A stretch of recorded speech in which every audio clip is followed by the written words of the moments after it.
He'll never go to university. He'll never father, give me grandchildren. He is unlikely to marry, and it's sad that he'll never have that. My research is titled Going Further, Continuing Learning and Education for People with Down Syndrome aged 16 to 45. Although people with Down syndrome are now participating in society more than ever before, there are still many misconceptions about people with Down syndrome. There are still these ways of thinking about and talking about people with Down syndrome, focusing on what they supposedly cannot do. And further education is one area where these deficit discourses might appear. Hence the quote, "He'll never go to university." In my research, I interview people with Down syndrome and their parents or caregivers. I explore questions like, what hopes and goals do people with Down syndrome have towards further education? What experiences of university and vocational education have people actually had? What are the enablers and barriers to participating in further education? And what things have learners with Down syndrome found enjoyable and challenging about further education? This research is important because the voices and lived experiences of people with Down syndrome in further education are still underexplored. There are only a handful of studies around the world that explore the narratives of learners with Down syndrome in further education. But I draw your attention to the story of Rachel High, a 44-year-old Australian. Last year, Rachel graduated with a bachelor degree from Flinders University. She is almost certainly the first person with Down syndrome in Australia to graduate with a university degree. So can people with Down syndrome ever go to university and vocational education? Well, the story of Rachel and others like hers give us a pretty compelling answer. And my research likewise puts the spotlight on the voices and lived experiences of people with Down syndrome.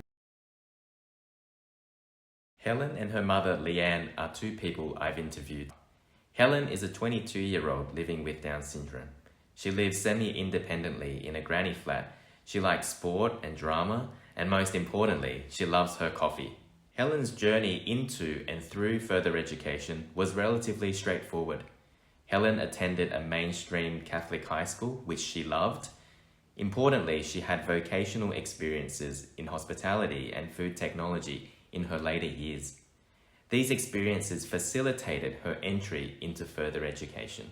Helen said that while I was still in school, I went to TAFE to do a baking course, and that made it easy for me to go to TAFE after I graduated from Year 12. And as her mum explained, TAFE was what she wanted. That's what she had in her mind. So Helen enrolled in the Certificate 3 in Hospitality. At TAFE, Helen learnt many practical hospitality skills, such as making coffee as a barista. For Helen, completing a Certificate 3 led to very tangible employment outcomes. Thanks to her love for coffee and her qualification, Helen gained employment as a barista. Interestingly, her workplace is actually a medical centre, so Helen was employed to make coffee for the doctors and staff. But soon after, Helen discovered she had other useful work skills. Helen was given other tasks to do on top of her barista job. And her workplace noticed that she's also very good at data entry, filling out forms, and other administrative tasks. So for Helen, further education and employment are a journey, an adventure with surprising twists and turns, with one thing leading to another. Now, the journey doesn't end here. Helen still has other dreams for her life. She'd like to go further and higher still, to study nursing and become a nurse.